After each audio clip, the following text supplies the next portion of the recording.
नमस्कार, आप देख रहे हैं सबसे बड़ा मुद्दा। मैं हूं आपके साथ राहुल राजपूत। यूपी के गैर मान्यता प्राप्त मदरसों की पड़ताल के लिए चल रहे इस सर्वे में 60 से ज्यादा जिलों की रिपोर्ट शासन को मिल चुकी है और बाकी जिलों की रिपोर्ट 15 नवंबर तक आनी है। अभी तक के सर्वे में प्रदेश भर में कुल 8,496 मदरसे ऐसे मिले हैं जो गैर मान्यता प्राप्त हैं। बाकी जिलों की रिपोर्ट 15 नवंबर तक आने की संभावना है। बहराइच के सर्वे में 792 मदरसों में 491 मदरसे अवैध रूप से पाए गए, जिसमें से 107 इंडो नेपाल बॉर्डर पर हैं। सहारनपुर जिले में 306 मदरसे गैर मान्यता प्राप्त निकले, जिसमें चर्चित इस्लामिक शिक्षण संस्थान दारुल उलूम देवबंद भी शामिल है। लेकिन मदरसों को लेकर कंफ्यूजन बरकरार है कि आखिर इस सर्वे के बाद सरकार कार्रवाई करेगी। सर्वे का मकसद क्या है, सरकार से भी अलग अलग बयान आ रहे हैं। सर्वे पर रार, कंफ्यूजन बरकरार। ऐसे में सवाल उठता है कि सर्वे पर रार, आखिर क्यों है कंफ्यूजन बरकरार? गैर मान्यता प्राप्त मदरसों पर एक्शन कब होगा? बिना नियम के चलेंगे गैर मान्यता प्राप्त मदरसे? सियासत जारी, कब आएगी एक्शन की बारी? मुस्लिम वोट बैंक के लिए सर्वे का विरोध कितना जायज है? इन्हीं सवालों के साथ मेहमानों के साथ चर्चा, लेकिन उससे पहले एक रिपोर्ट।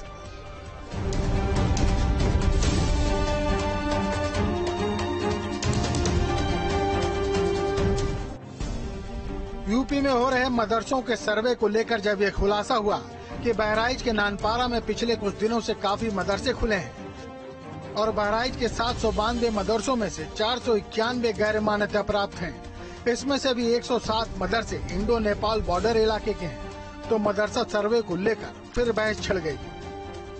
उत्तर प्रदेश में मदरसों के सर्वे का काम लगभग पूरा हो गया है, लेकिन जो आंकड़े सामने आए हैं वो आंकड़े चौंकाते हैं। उत्तर प्रदेश में सबसे अधिक अवैध रूप से जो मदरसे हैं वो बहराइच जिले में पाए गए हैं, जिसमें सबसे अधिक नानपारा तहसील में 107 मदरसे अवैध रूप से संचालित होते पाए गए हैं। इसके अलावा तमाम जो दूसरी जगह हैं वहां पे भी मदरसों की संख्या 200 से लेकर के 300 के बीच में है।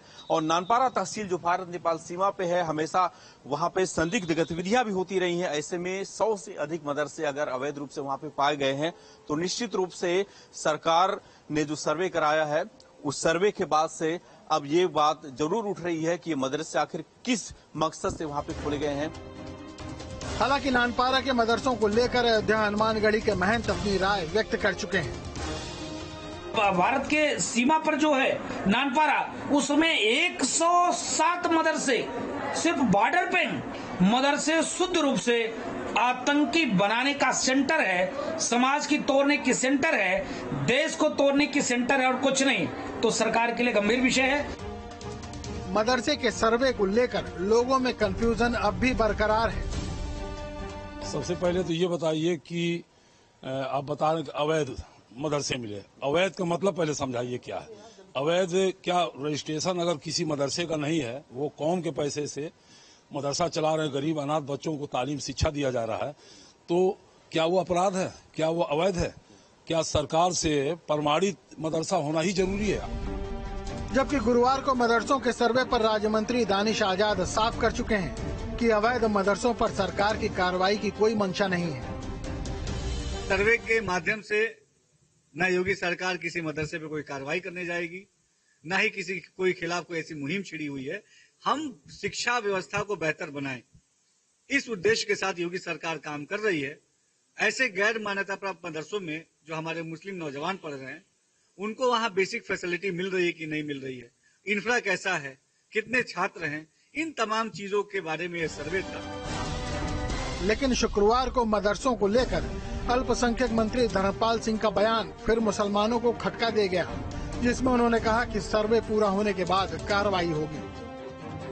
और 15 नवंबर को अभी 15 जिले ऐसे हैं जिनकी रिपोर्ट जिलाधिकारियों के द्वारा नहीं भेजी गई है। 15 नवंबर तक सारी रिपोर्टें आ जाएंगी, तदनुसार कार्रवाई करेंगे।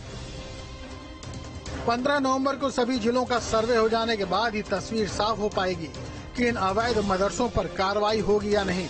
लेकिन बहराइच का सर्वे डराने वाला जरूर है।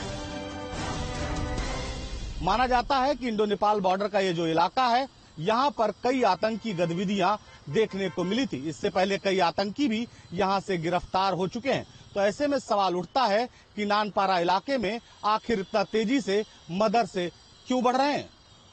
जर्नलिस्ट सूफी खान के साथ निखिल शर्मा, न्यूज स्टेट उत्तर प्रदेश। तो सरकार की तरफ से मदरसों पर कराए गए सर्वे पर विपक्ष का कहना है कि सरकार अवैध मदरसों को मान्यता देकर उनकी मदद करे। यह भी कहा गया कि मदरसों की तरह शिशु मंदिरों और मिशनरी के स्कूलों का भी सर्वे कराया जाए और कार्रवाई की जाए। अगर दानिश आजाद अंसारी जी कुछ करना चाहते हैं तो जो मदरसे रजिस्टर्ड नहीं है उनको मेनस्ट्रीम में लाने के लिए हम मदरसा बोर्ड से कहें कि वो एक ड्राइव चलाए। जिलेवार जो मदरसे आपके पास एक चाचा है तो आप उनको रजिस्टर्ड कराइए। कोई भी ऐसा नहीं है जो रजिस्टर्ड नहीं कराना चाहता है, क्योंकि उनके पास इतना फाइनेंशियल बैकअप नहीं है, क्योंकि ऐसे मदरसों में बहुत ही बिन माँ बाप के बच्चे पढ़ते हैं, गरीब हाशिए के। तो सरकार पूरी जो शिक्षा व्यवस्था है उसको लेकर गंभीर नहीं दिखती। मदरसों का सर्वे भारतीय जनता पार्टी की योगी सरकार ने कर लिया।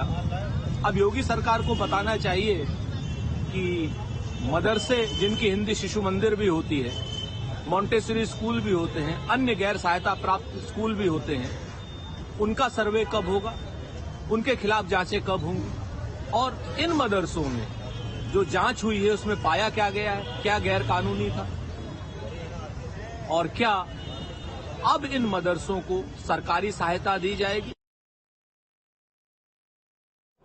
और हमारे साथ चर्चा के लिए मेहमान जुड़ चुके हैं। सबसे पहले परिचय करवा दें अनीश त्यागी जी, प्रवक्ता बीजेपी, भुवन जोशी जी, प्रवक्ता समाजवादी पार्टी, कौसर हसन मजीदी जी, सूफी खानखा एसोसिएशन के अध्यक्ष, और इसके अलावा नदीमुद्दीन जी जो कि मुफ्ती नदीमुद्दीन जी मुस्लिम धर्मगुरु हमारे साथ जुड़े हैं। आप सभी का स्वागत है। सबसे बड़ा मुद्दा में अनीश त्यागी जी क्लियर कीजिए कि सर्वे से होने वाला क्या है। सर्वे तो कराया जा रहा है, करीब 60 जिलों में सर्वे का काम पूरा होकर रिपोर्ट शासन को भेज दी गई है, लेकिन सवाल यही उठ रहा है कि करना क्या है, होना क्या है। क्या गैर मान्यता प्राप्त मदरसे बंद होंगे, उन पर कार्रवाई की जाएगी, या उन्हें जिस तरीके से मदद देने की बात हो रही वो होगा क्या? देखिए, सरकार पहले ही साफ कर चुकी है कि जो गैर मान्यता प्राप्त मदरसे हैं उनमें कैसे हालात हैं, क्या उन जरूरत की चीजें पूरी है नहीं है, जहां बच्चे पढ़ रहे हैं उनको जरूरी जो व्यवस्थाएं हैं वो पूरी है नहीं है, जो पढ़ाने वाले हैं उनको मान्यता या जो चीजें मिल रही है वो मिल रही है नहीं मिल रही है, मान्यता उनको जो शिक्षा मिल रही है उनका पाठ्यक्रम क्या है, ये एक व्यवस्था बनाने की एक सरकार का प्रयास है। इसीलिए ये सर्वे कराया जा रहा है। इसको अन्यथा लेना और इसको राजनीति से जोड़ना ये कतई मकसद नहीं है इसका। सरकार की मंशा शिक्षा व्यवस्था बेहतर करने की है और मदरसों की व्यवस्था बेहतर करने के लिए उनका सर्वे किया जा रहा है। फिर उसी के आधार पर कार्रवाइयां होगी, जो जरूरत होंगी, जो उनमें कमियां होंगी उनको दूर करने की कोशिश की जाएगी और जो मान्यता के लिए आवेदन करेंगे उनको मान्यता दिलाई जाएगी। ये गैर मान्यता प्राप्त अगर कोई काम कर रहा है तो उसमें जिद क्या है कि भाई क्यों उसको जलाना चाह रहे हैं? सरकार से मान्यता ले ली जाए, व्यवस्था में शामिल हुआ जाए। व्यवस्था में जब शामिल होगा तो सरकार से उनको अनुदान भी मिलेगा, सहायता भी मिलेगी। सरकार की धारा से तो जुड़े। जब अलग थलग चलेंगे, व्यक्तिगत मसले चलेंगे, निजी मसले चलेंगे तो वो ज्यादा बेहतर नहीं है। भुवन जोशी जी, मेरे विचार से मदरसों को ठीक है यही होगा कि वो पूरी स्थिति साफ करें, सर्वे में सहयोग करें। अनीश त्यागी जी ने साफ कर दिया कि मन और मंशा सब कुछ साफ है, सरकार की लाइन क्लियर है, फिर इसे धार्मिक एंगल क्यों दिया जा रहा है, इसे एक समुदाय विशेष को लेकर क्यों कंफ्यूजन में रखा जा रहा है? कंफ्यूज कौन है, सत्ता पक्ष या विपक्ष, या फिर समाज के ऐसे लोग जो विरोध पहले करते हैं? हालांकि कई लोग ऐसे भी सामने आए जो समर्थन करते नजर आए। देखिए, इस मामले में मैं इतना कहना चाहता हूं, योगी सरकार की नीति, नीयत और ये दिशाहीन सरकार है।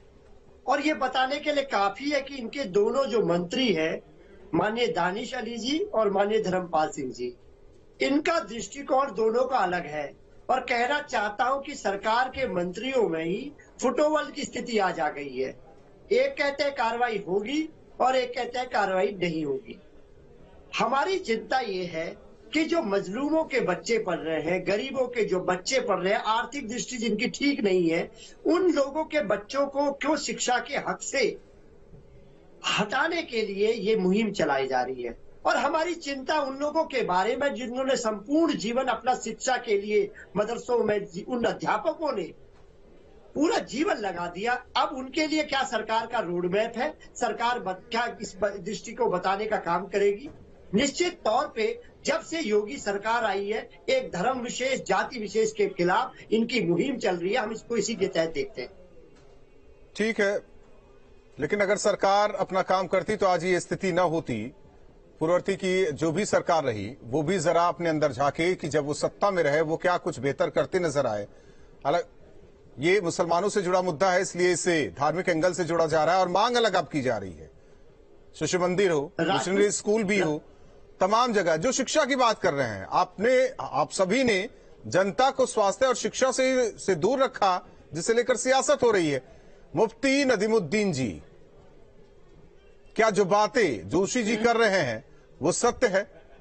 एक समुदाय विशेष को ही निशाना बनाया जा रहा है। देखिए, सर्वे का मुसलमानों ने विरोध नहीं किया। सरकार को अधिकार है कि वो सर्वे कराए, मदरसे में क्या खूबी है, क्या खामी है, तलाश करे। मदरसे को फंडिंग कहां से आ रही है वो सब मालूम करने की उनको अधिकार है और मालूम करें। मेरा एक सवाल ये है कि जो मान्यता प्राप्त मदरसे नहीं है उन पर आप क्या कार्रवाई करेंगे, जबकि संविधान ने अधिकार दिया है कि मुसलमान अपने इंस्टीट्यूट, अपने इदारे खोल सकते हैं। और मदरसे में वही बच्चे आते हैं जो यतीम होते हैं, जिनका कोई नहीं होता, गरीब बच्चे होते हैं। सरकार क्यों नहीं मुसलमानों के मोहल्ले में स्कूल खोलती है? अगर स्कूल खोली होती सरकार तो आज मुसलमान उधर नहीं जाते थे। अब मैं कहता हूँ ये सवाल तो समाजवादी पार्टी से भी आप पूछ सकते हैं, सरकार के साथ मौजूदा सरकार और पहले की सरकार। सुनिए सभी सरकारों से मैं कहता हूँ मान्यता प्राप्त या गैर मान्यता प्राप्त, बहुत सारे स्कूल हैं जो मान्यता प्राप्त नहीं है, उन पर आप क्या कार्रवाई करेंगे? असल में ये मंत्री कंफ्यूज है, ये सरकार कंफ्यूज है। दानिश अलग बोल रहे हैं, धर्म सिंह अलग बोल रहे हैं, तो पहले ये तय करेगी क्या करने वाले हैं। और मैं तो एक और आगे बढ़ के कहता हूँ, सरकार व्हाइट पेपर जारी करे कि मदरसे में, कल के दिन कहा गया कि मदरसे आतंकवाद के अड्डे हैं। नेपाल बॉर्डर पर क्या मुसलमान है तो मुसलमानों को अधिकार नहीं एजुकेशन देने में? जो ये कह रहे हैं कि आतंकवाद के अड्डे हैं, यही मदरसों ने जंग आजादी में अपना खून दिया है। जो आतंकवाद के अड्डे थे, मदरसों के तलबे कहते, इनको क्या अधिकार पूछता है कि मदरसों को आतंकवाद के अड्डे बताए? नेक्लाइट क्या, फोटो क्या, ये सब मदरसे में पढ़े हैं। ये नाथूराम गोडसे मदरसे में पढ़ा, सिर्फ एक वर्ग विशेष को टारगेट करके। ठीक है, घुमा फिराकर आप भी उसी बात पर आ गए। अनुज त्यागी जी, जवाब दे दीजिए, टारगेट किया जा रहा है। देखिए राहुल जी, जब किसी की नीयत ठीक नहीं होती है और निगाह ठीक नहीं होती है, मंशा ठीक नहीं होती है, वो तमाम शंकाएं करता है। सरकार में कोई कंफ्यूजन नहीं है, मंत्रियों में कोई कंफ्यूजन नहीं है। दोनों ने एक ही बात लगभग कही है। दोनों ने ये कहा है कि सर्वे कराया जा रहा है, सर्वे की मंशा कोई गलत नहीं है, उनको बंद करना नहीं है। उनके हालात का जायजा लिया जा रहा है, शिक्षा के हालात बेहतर है नहीं है, वहाँ की इंतजामात कैसे हैं, बच्चों को ठीक से मिल रही है नहीं मिल रही है। और जब उनका सर्वे पूरा हो जाएगा तो सरकार आगे की कार्रवाई करेगी, सरकार देखेगी उनको क्या करना चाहिए। सरकार का कहीं कोई ऐसा मंशा नहीं है कि ये ना हो। ये जो कह रहे हैं कि भाई एक समुदाय विशेष के लिए नहीं होता। जोशी जी मेरी बात सुनिए, मैं आपके बोलते हुए नहीं बोला हूँ, आप डिबेट को खराब करना चाहते हैं तो मैं भी शोर मचाना चाहता हूँ। आप ये बात सुनिए कि सरकार सबका साथ सबका विकास का काम करना चाहती है, सबको साथ लेकर काम करना चाहती है। करोना जैसी स्थिति में गरीबों को खाना पहुंचाया बिना भेदभाव के, शौचालय बन रहे हैं बिना भेदभाव के, भवन बन रहे हैं, मकान बन रहे हैं बिना भेदभाव के, सरकारी योजनाओं का लाभ मिल रहा है बिना भेदभाव के। आपकी सरकार नहीं है जो 5 किलो में बिजली देती थी, आज घर घर बिजली जा रही है। समाजवादी पार्टी की मंशा ठीक नहीं रहती है। समाजवादी पार्टी इसी बात पर अपना वोट बैंक की तरह इस्तेमाल करती रही है और वो इस्तेमाल करती रही है। आज दोनों मंत्री भारतीय जनता पार्टी, कांग्रेस और समाजवादी पार्टी है, जिन्होंने केवल वोट को ली, उनको सुविधाएं नहीं दी। आज उनकी हालत ऐसी होती जा रही है जो बर्दाश्त नहीं आपके अंदर विवाद है, आप लोग जब उनको आगे बढ़ने का होने लगा है, निश्चित तौर पर जो चीजें जब वो आगे ठीक है ना, शासन को रिपोर्ट पूरे जिले को चली जाएगी। इसके बाद क्या लाइन होगी सरकार की, ये सबके सामने होगा, सबके सामने होगा। कौसर हसन मजीदी जी, आप केवल सर्वे पर इतना रार क्यों है? सर्वे पर इतना रार क्यों है? सर्वे पे रार नहीं, आपसे नहीं, अनिश जी आपसे नहीं, कौसर हसन मजीदी जी। देखिए, ऐसा है कि सबसे पहली बात तो ये स्पष्ट बात है कि सर्वे अभी ये कराया गया ये जानने के लिए कि कितने मदरसे मुख्य धारा में हैं, यानी मदरसा बोर्ड से मान्यता प्राप्त है, और कितने मदरसे जो है मदरसा बोर्ड से मान्यता प्राप्त नहीं है। इस बात का सर्वे हुआ और उसके साथ में ही ये देखा गया कि वो कहाँ है, क्या स्थिति है, ये चीज निकल करके आई। इसी सर्वे में एक चीज ये निकल करके आई है कि जैसा कि आज ही मैंने आपके चैनल के माध्यम से सुना कि बहराइच में नानपारा में एक थोक के भाव में इतने अधिक सीमावर्ती क्षेत्र में मदरसे निकले, तो जाहिर सी बात है कि अगर सर्वे ना होता तो ये सारी चीजें सामने ही नहीं आती। अब जब सर्वे हुआ, ये सारी चीजें आई हैं, तो वो भी चीजें सामने आएंगी जिसकी आशंका हम लोगों ने व्यक्त की थी जी। आज राहुल जी, मैं आपको एक चीज दिखाना चाहता हूँ कि लोग सबूतों की बात करते हैं। आज मैं सबूत लेकर के आया हूँ। ये पुस्तक है, इस पुस्तक में पेज नंबर लिखा हुआ है, ये 880 पेज नंबर है। इस पुस्तक में ये लिखा हुआ है ये मदरसों में क्या पढ़ाया जा रहा है, ये पाठ्यक्रम पढ़ाया जा रहा है मदरसों में, और ये पुस्तक है, ये इस पुस्तक का ये नाम है। जिस पुस्तक में ये पाठ्यक्रम पढ़ाया जा रहा हो, जो देश में विखंडन की बात करता हो, जो दो संप्रदाय के बीच में विखंडन की बात करता हो, उन मदरसों का ये पाठ्यक्रम देश के सामने है। अगर सर्वे होगा तो और सारी चीजें निकल करके सामने आएंगी। तो इस सर्वे का इसीलिए विरोध किया जा रहा है कि जो देश विरोधी कार्य किए जा रहे हैं, मैं सारे मदरसों को इसमें सम्मिलित नहीं करता हूँ। हम ये कह रहे हैं कि अगर एक भी मदरसे में अगर ये पाठ्यक्रम पढ़ाया जा रहा है तो देश के संविधान और कानून के खिलाफ पढ़ाया जा रहा है। लिहाजा हमारी सरकार से तो ये मांग है कि सर्वे का कार्य कंप्लीट करने के बाद ये सब चीजें जो निकल करके सामने आ रही हैं, ऐसे मदरसों को तत्काल बंद किया जाए, नदीमुद्दीन जी, देश का माहौल अमन शांति भरा हो। नदीमुद्दीन जी, जो आप सवाल कर रहे थे उसी का जवाब कौसर साहब ने दिया है। मैं कहता हूं कि अगर मदरसे में कहीं अलगावादी की तालीम दी जा रही तो कठोर कार्रवाई करिए। शिशु मंदिर पर सर्वे क्यों नहीं हो रहा? क्या कभी किसी मदरसे के अंदर कोई आतंकवादी पकड़ा गया? क्या हमने विरोध किया है? मैं कहता हूँ नेशनलाइट कहाँ से पढ़े थे, बोर्डो कहाँ से पढ़ करके आए? मदरसे के पाठ्यक्रम में कहीं अलगावाद की तालीम नहीं। मैं तो कहता हूँ कि मदरसों में रिफॉर्म करने की जरूरत है। कुरान, हदीस और साइंस, टेक्नोलॉजी सभी चीज पढ़ाने की जरूरत है। कुरान में कहाँ आतंकवाद की तालीम है? हदीस के अंदर कहाँ आतंकवाद की तालीम है? अगर सुनिए कौसर साहब बताएंगे ना, अगर आप जो जानना चाहते हैं कौसर साहब बताएंगे। मैं तो चाहता हूँ कि वो बातें ना हो। आप लोग देखिए, उन्होंने किताब भी दिखाई, आप वो किताब भी ढूंढ लीजिए। अरे सुनिए, उनको मुझे उन किताबों को ढूंढने की जरूरत नहीं है। मदरसे के अंदर कुरान हदीस पढ़ाया जाता है। मदरसों में साइंस और टेक्नोलॉजी भी अभी पढ़ाई जा रही। तो जहाँ रिफॉर्म की जरूरत है वहाँ रिफॉर्म करने की जरूरत है। मगर अगर कहा जाए कि मदरसे आतंकवाद के अड्डे हैं तो जंगे आजादी में सबसे बड़ा रोल, ठीक है नदीमुद्दीन जी, नूर अहमद अजहरी जी हमारे साथ जुड़ रहे हैं। आपका भी चर्चा में स्वागत है। ये रार क्यों मची है? हालांकि अब तो सर्वे हो रहा है, पहले भी लोगों ने स्वागत किया, लेकिन लगातार सवाल उठाया जा रहा है, सस्पेंस। हालांकि वो क्लियर हो रहा है और ये कहा जा रहा है कि अब तो कंफ्यूजन हो गया। आपके ही चैनल से मालूम चला है कि मेरी आवाज आ रही है? आ रही है, आप बोलिए। आपके ही चैनल से मालूम चला है कि दो मंत्री, सरकार के मंत्री, दो मंत्रियों की राय अलग, राय तो वहां है। एक मंत्री बोल रहे हैं, माननीय दानिश साहब बोल रहे हैं कि साहब कार्रवाई नहीं होगी, वो भरोसा दिला रहे हैं। तो दूसरे उन्हीं के विभाग के बड़े मंत्री ने ये उनके दावे को खारिज कर दिया कि नहीं साहब कार्रवाई होगी। तो सरकार ही बताए सरकार की मंशा क्या है। रही बात बहराइच की, अभी बात बहराइच की चल रही थी। बहराइच में मदरसे की तादाद बड़ी है, फला जगह बड़ी है। अरे मदरसों की तादाद बढ़ने की चिंता से ये जाहिर होता है कि सरकार की नीयत साफ नहीं है। मदरसे जब मदरसों के सर्वे की बात आई थी तो बहुत सारे लोग टीवी डिबेट में बैठ करके कह रहे थे सहायता देने के लिए किया है। अब उन्हें चिंता हो गई तो अजहरी साहब, माफी के साथ रोकना चाहता हूं क्योंकि देर से आप भी जुड़े, सवाल जवाब नहीं हो पाया, वक्त भी कम है। बहुत बहुत धन्यवाद आप पांचों मेहमानों का। लेकिन सवाल अभी भी कई बने हुए हैं कि कंफ्यूजन क्यों बरकरार है, उसे भी दूर किया जाए। और दूसरी ओर कार्रवाई होगी, नहीं होगी तो फिर क्या कुछ कदम सरकार की तरफ से जो गैर मान्यता प्राप्त मदरसे हैं उनको लेकर उठाया जाएगा। सबसे बड़ा मुद्दा में